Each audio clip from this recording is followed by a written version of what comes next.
지난해에 이어서 올해에도 대구 지역은 희망 나눔 성금 모금이 끝나기 전에 목표를 달성해 사랑의 온도탑이 100도를 넘었습니다. 현직 초등학교 교장 가족이 방과 후 학교 업체를 운영하고 있는 사실이 잇따라 드러나 충격을 주고 있습니다. 안동대의 지역연구산업 육성 사업에 참여했던 지역 업체들의 매출이 증가한 것으로 나타났습니다. 엔화 가치가 급락하면서 철강업계가 수출에 어려움을 겪고 있습니다. 네, 시청자 여러분 안녕하십니까? 1월 15일 수요일 아침 대구 MBC 뉴스투데이입니다. 며칠간 이어졌던 강추위, 이 낮부터는 기온이 오르면서 추위가 다소 풀리겠습니다. 하지만 여전히 건조한 날씨가 이어지고 있습니다. 바람까지 불어 화재 예방에 각별히 유의하셔야겠습니다. 진달래 기상캐스터입니다. 오늘로 3일째 아침 추위가 이어지고 있습니다. 현재 대구의 아침 기온은 영하 2.7도, 봉화는 영하 15.6도까지 내려가 있는데요. 여전히 경북 곳곳에는 한파특보도 계속되고 있습니다. 하지만 점차 기온이 오름세로 돌아서면서 추위는 풀리겠는데요. 낮부터는 평년 수준을 회복하겠습니다. 당분간 큰 추위는 없을 것으로 보입니다. 추위 속에 계속 대기는 건조합니다. 보시는 것처럼 경북 곳곳에 건조주의보가 내려져 있는데요. 특히 대구와 경주, 포항, 영덕에는 건조경보가 내려져 있습니다. 추위 때문에 전열기 사용이 급증해서 1월과 2월에는 화재가 자주 발생하니까요. 각별히 불조심하셔야겠습니다. 날씨였습니다.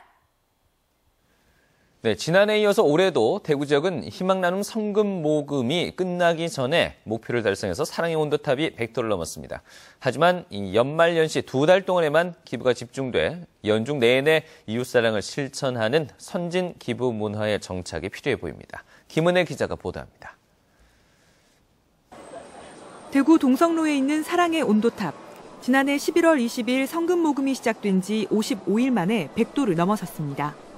올해 목표액은 60억 4천만 원. 지난해보다 목표액이 12억 원 늘었지만 지난 13일까지 64억 4천만 원이 모였고 지난 1999년 캠페인 시작 이후 최고액을 기록했습니다.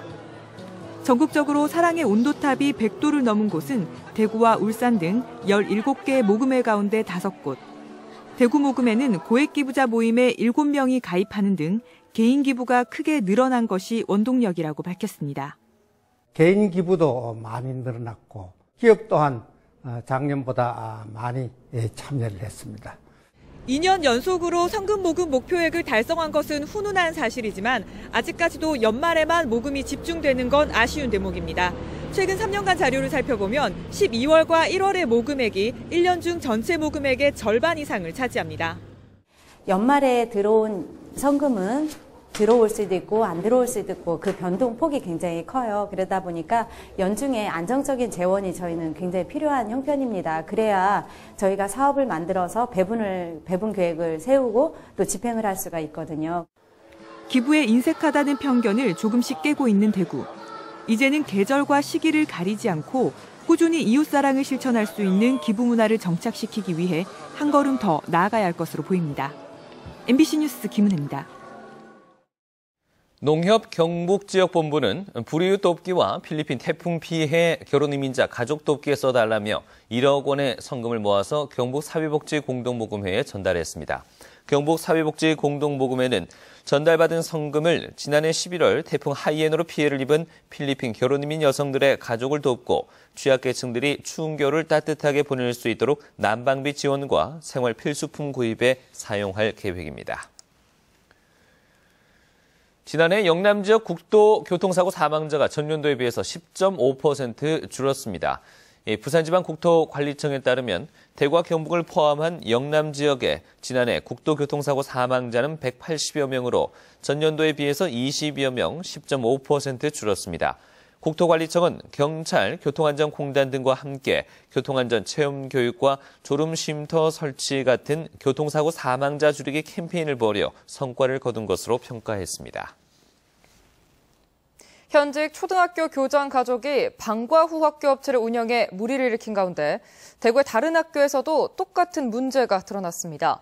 교장 딸이나 동생이 방과 후 업체를 운영하고 있는 것으로 확인됐습니다. 도성진 기자입니다. 대구시 달서구의 한 초등학교 교장 김모 씨의 딸은 지난 2011년부터 영어 방과 후 학교 업체를 운영하고 있습니다. 달서구에 사무실을 두고 10여 개 학교에서 수업을 하고 있는데 배경에 석연찮은 부분이 많습니다. 김 교장이 직전 초등학교에 있을 당시 영어 방과 수업은 D업체가 맡았는데 딸이 해당 업체 직원으로 이 학교에 영업을 했고 이후 해당 업체가 계약을 따낸 겁니다. 영업 관련해서 확인을 갔죠. 우리 학교에 제가 있으니까 몇 번이 이제 오기는 왔지만서도 거기에 저희 학교 소속돼가지고 강연하고 그러지는 않았습니다.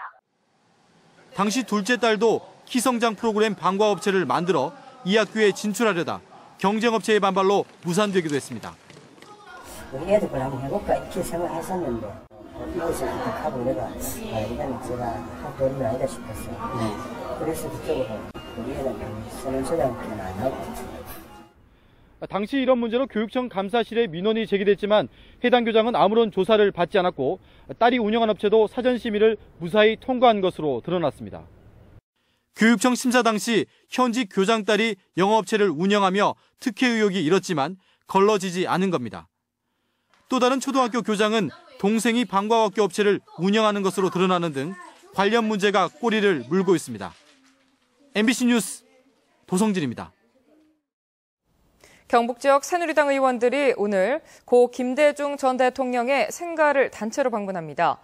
이철우 새누리당 경북도당 위원장과 경산, 청도가 지역구인 최경한 새누리당 원내대표 등 경북이 지역구인 국회의원들과 주요 당직자, 전남이 지역구인 민주당 의원들은 오늘 오전 전남 신안군 하이도에 있는 김 전 대통령 생가를 함께 방문할 예정입니다. 이번 방문은 지난해 말 발족한 경북과 전남 출신 국회의원 모임인 동서화합포럼의 첫 행사로 오는 3월에는 전남 출신 민주당 의원들이 구미에 있는 고 박정희 전 대통령 생가를 방문할 예정입니다. 세계 최대 항공사인 미국 보잉사의 영천 뱀로센터 구축 사업이 본격화되고 있습니다. 영천시는 어제 미국 보잉사 관계자들이 참석한 가운데 영천 뱀로센터 건립을 위한 구체적인 사업 추진 계획에 대해 상호 협의했습니다. 보잉사는 뱀로센터 건축 설계안을 소개하고 사회 기반 시설 현황 등 세부 사항에 대해 영천시와 상호 긴밀한 논의를 진행했습니다.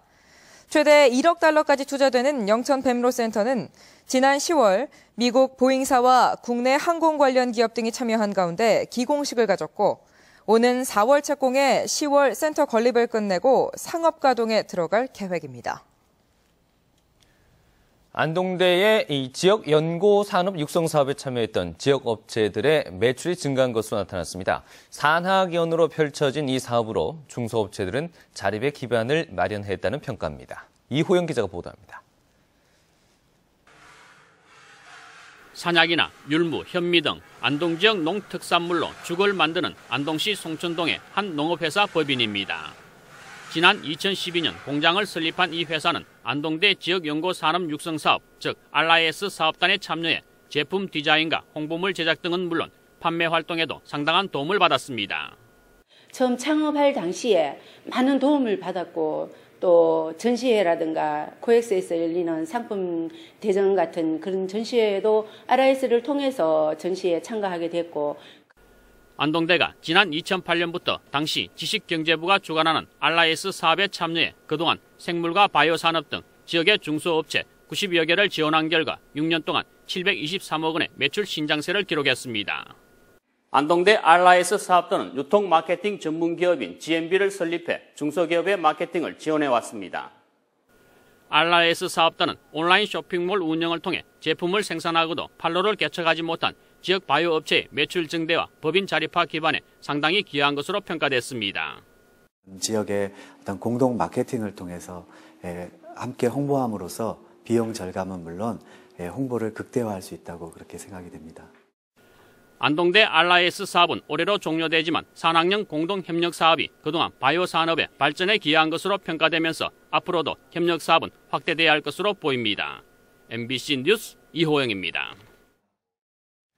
경상북도는 올해 노인복지를 위해서 지난해보다 42% 증가한 6,170억 원의 예산을 지원합니다. 노인 일자리 사업 445억 원, 기초연금 지급 5,920억 원, 노인 장기요양보험제도 운영 지원에 622억 원, 경로당 운영 지원에 271억 원 등을 지원합니다. 지난해 말 기준 경북 지역의 65세 이상 노인 인구는 45만 2천 명으로 경북 전체 인구의 16.8%를 차지하고 있으며 의성, 군위 등 15개 시군은 노인 인구 비율이 20%가 넘는 초고령 사회로 진입했습니다. 심야 약국이 대구 시민들에게 큰 인기를 얻고 있습니다. 대구시 약사회는 수성구 황금동에서 지난해 8월부터 12월까지 심야 약국을 운영한 결과 하루 평균 40여 명씩 모두 6,507명이 방문했다고 밝혔습니다. 대구 7개 구에서 공휴일에 운영하는 365약국에도 같은 기간 3만 4천여 명이 찾아 공휴일 하루 평균 1,100여 명이 방문했고 전화 상담도 하루 5, 60건씩 있었습니다. 대구시 약사회는 공공약국을 찾는 시민이 많아 다음 달부터는 북구와 달서구, 달성구 내 365약국 한 곳씩을 추가로 지정해 운영할 방침입니다. 엔화 가치가 급락하면서 철강업계가 수출에 어려움을 겪고 있습니다. 한국은행은 원엔 환율이 1% 떨어지면 철강 수출이 0.27% 감소한다고 분석했습니다. 엔화 하락에 따른 철강업계 상황 임혜도 기자가 취재했습니다.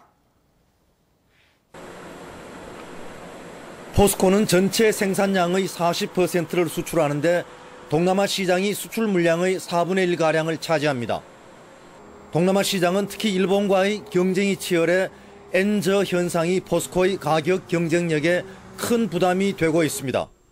포스코는 원엔 환율 하락으로 지난달 발행한 500억엔 규모의 사무라이 본드의 이자 비용이 줄어들긴 하지만 수출 걱정이 더 큽니다.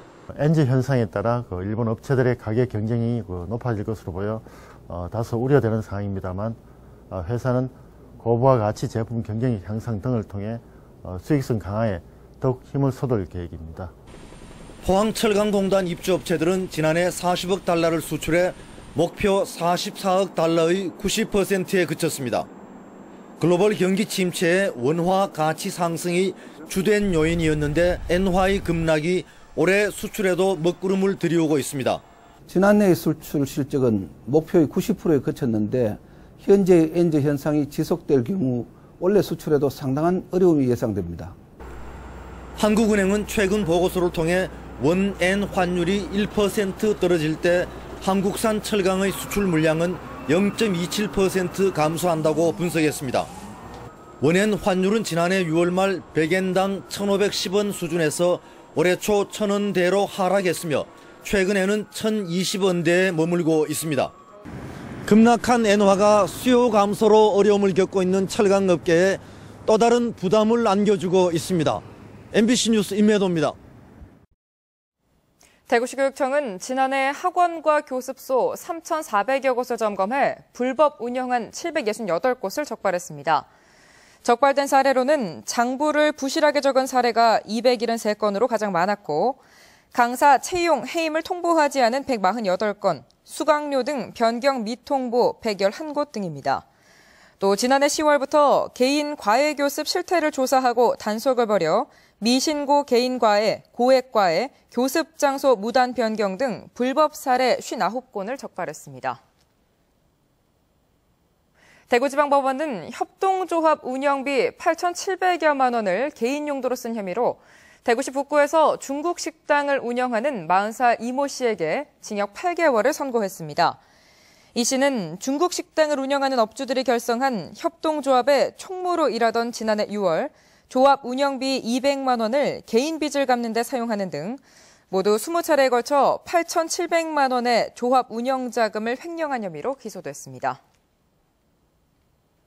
영남대학교가 세계은행과 함께 새마을운동 세계화에 나섭니다. 영남대학교는 최근 김용 세계은행 총재를 만나 아시아와 아프리카에 보급된 새마을운동을 소개하고 개발도상국을 대상으로 농촌개발 사업을 공동으로 추진할 것을 제안했습니다. 이에 대해 김용 총재는 아프리카 등 개도국 농촌개발을 위해 세계은행이 추진 중인 시범사업에 영남대가 함께 참여하는 방안을 모색하고 내년 2월에 개최할 예정인 세계은행 포럼에 영남대를 초청하겠다고 제안한 것으로 알려졌습니다. 다음은 2014 희망나눔 캠페인 성금모금에 참가해주신 분들입니다.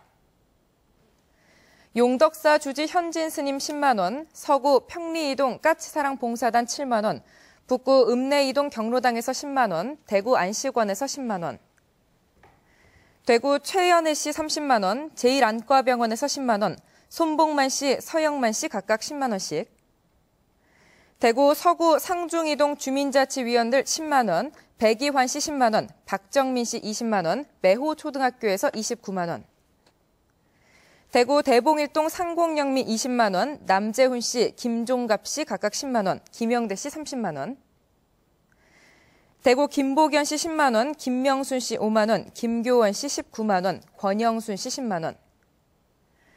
대구 곽지윤씨, 곽기현씨 각각 10만 원, 경북고등학교 45만 원, 남산기독교에서 종합사회복지관 국화 판매 수익금으로 20만 원 보내주셨습니다. 감사합니다.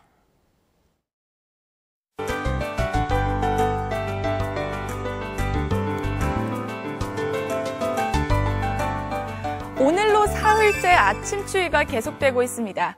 현재 대구의 아침 기온은 영하 2.7도, 봉화는 영하 15.6도까지 뚝 떨어져 있는데요. 아직도 여전히 경북 곳곳에는 한파특보가 계속되고 있습니다. 하지만 점차 기온이 오름세로 돌아서면서 추위는 풀리겠습니다. 낮부터는 평년 수준을 회복하겠고요. 당분간 큰 추위는 없겠습니다. 현재 전국이 대체로 맑은 날씨를 보이고 있습니다. 하지만 여전히 대기는 건조한데요. 대구와 경북 많은 지역에는 건조특보가 발효 중이니까요. 계속해서 화재 예방에 유의를 하셔야겠습니다. 오늘 아침 청도의 기온은 영하 10도로 어제와 비슷합니다. 한낮에는 6도까지 오르면서 비교적 포근하겠습니다. 현재 김천의 아침 기온은 영하 11도, 상주는 영하 8도를 가리키고 있습니다. 낮 기온은 5도 가까이 오르면서 일교차가 크게 벌어지겠습니다.